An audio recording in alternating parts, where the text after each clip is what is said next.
साथ देखे हैं, हमें टीचर्स ने मारा हुआ है, मारा भी हुआ है हमारे सबके साथ, बेशक वो क्लास की क्यों ना हो, हमारी इन फ्रंट ऑफ बॉयज, अगर बॉयज है तो इन फ्रंट ऑफ गर्ल्स काफी बेइज्जती की हुई है कि जो हमें फील होती थी। बट एट अ टाइम इस जमाने में अगर हम बच्चों को मारे तो उन पे असर हो जाता है, बट हमारे वक्तों में असर क्यों नहीं हुआ था? असर मतलब कि जैसे कि आजकल के सुनने आता है कि टीचर मारती है तो बच्चा डिप्रेशन में चला जाता है, बच्चा कुछ सोचता है, बच्चा ऐसे करता है। पेरेंट्स की बात नहीं, दो चीजें हैं कि आप ये कह रहे हो कि हम क्यों टॉलरेट करते थे और जो आज का बच्चा है वो क्यों टॉलरेट नहीं कर पाता। हमें टॉलरेट किया, कुछ भी नहीं हुआ। हाँ, हमें कुछ नहीं हुआ या आप समझते हो, लेकिन अगर आप थोड़ा सा डीप एनालिसिस करो,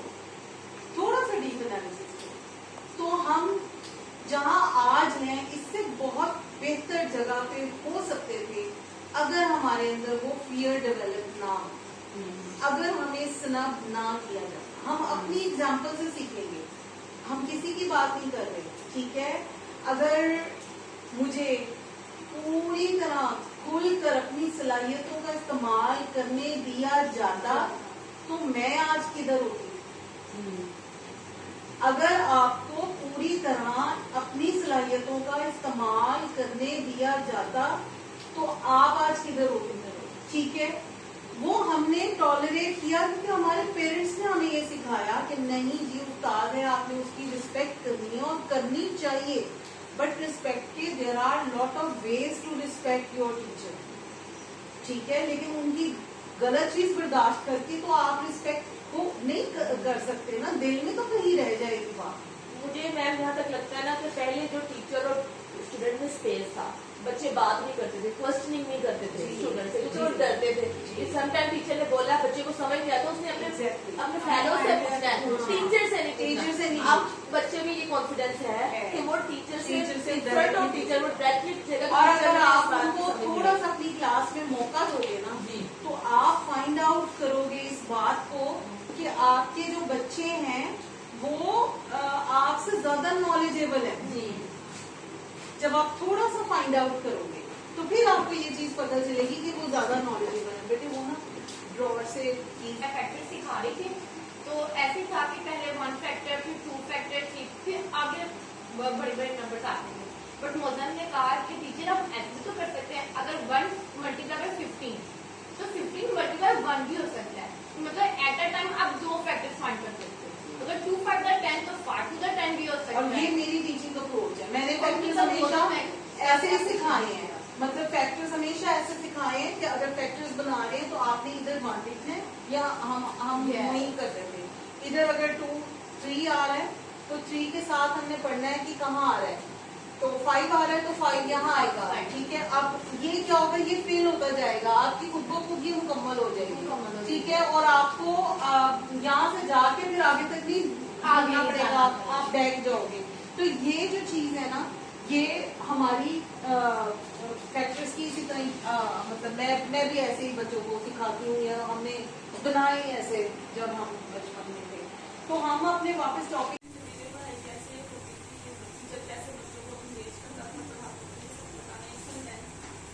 होती थी नहीं होती है, मतलब वो तो होती थी ना। हाँ, 21वीं तो अब है ना, ये जो हम 2025 में है, ये 21st सेंचुरी है, मतलब ये अब हम कंप्लीशन की तरफ जाएंगे ना, जैसे जैसे ये जाती जाएगी।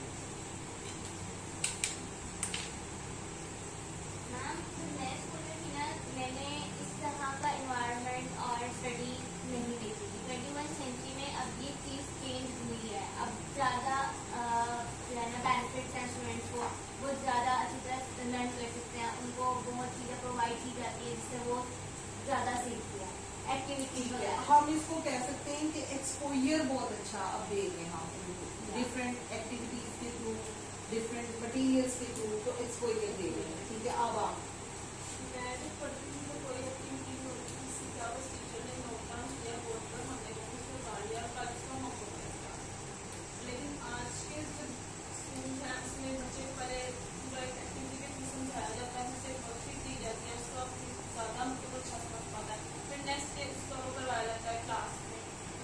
अच्छी चीज है, पहले बच्चे अंडरस्टैंड करते हैं उस एक्टिविटी के थ्रू, फिर हम पॉइंट है उसको हम रीइंफोर्समेंट कह के यहाँ पर ऐड कर लेते हैं कि नेक्स्ट डे रिकॉल होता है और हम रीइंफोर्स करते हैं नॉलेज को, जबकि पहले ऐसा नहीं था कि अगले दिन आके फिर नया ही होता था, पिछला काम नहीं सुनते थे, अगर सुनते थे या बहुत हैबिचुअली सुनते भी थे।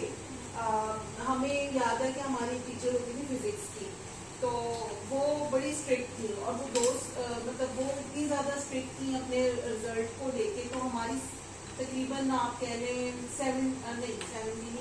40 की क्लास होगी, 40 या 50 की गवर्नमेंट स्कूल में, और उस क्लास में उन्होंने हर बच्चे से सबक सुनना होता था। बाज़ दफ़ा ये होता था कि वो डर बिठाने के लिए ना किसी दिन सिर्फ सबक ही सुनती थी।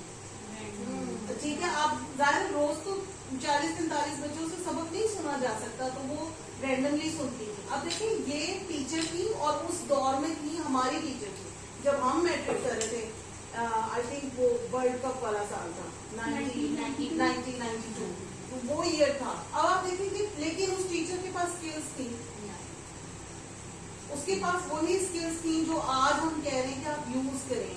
ठीक है, तो वो क्या करती थी कि वो हमें खड़ा करती जाती थी कि जिसको नहीं आ रहा वो खड़ा हो जाए और बाकी सुनाते जाए और बैठते जाए, इनके ये वाला सिचुएशन होती थी।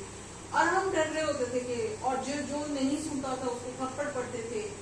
और एक दिन उन्होंने गुस्से में ना एक बच्ची का दुपट्टा उतार के फेंक दिया, तो हमें बड़ा बुरा लगा बीइंग पर्सन। तो ये वो चीज है जो हम कह रहे हैं कि आज के दौर में नहीं है, कि हम बच्चे की सेल्फ रिस्पेक्ट का भी उतना ही ख्याल रखते हैं या रखना चाहिए, जो कि उस वक्त ये चीजें नहीं थी। और ओबीडियंसी में हमारे पेरेंट्स हमें सिखाते थे कि टीचर्स की ऐसी हर चीज को बेयर करना, और हम करते थे। और उसका कोई नुकसान नहीं था सच कि उन्होंने थप्पड़ नहीं मारा, लेकिन उनको गुस्सा इतना आया, उन्हें कुछ समझ नहीं आई, तो उन्होंने कहा तुम्हें शर्म नहीं आती, और दुपट्टा उतार के नीचे भेज दिया, just to realise herself के वो डेली बेसिस पे वो बच्ची लेसन नहीं याद कर रही थी। अब क्योंकि बच्चियों की ही क्लास थी, और तो अगर उन्होंने ऐसा एक्ट उस टाइम पे किया तो करेक्ट ही था।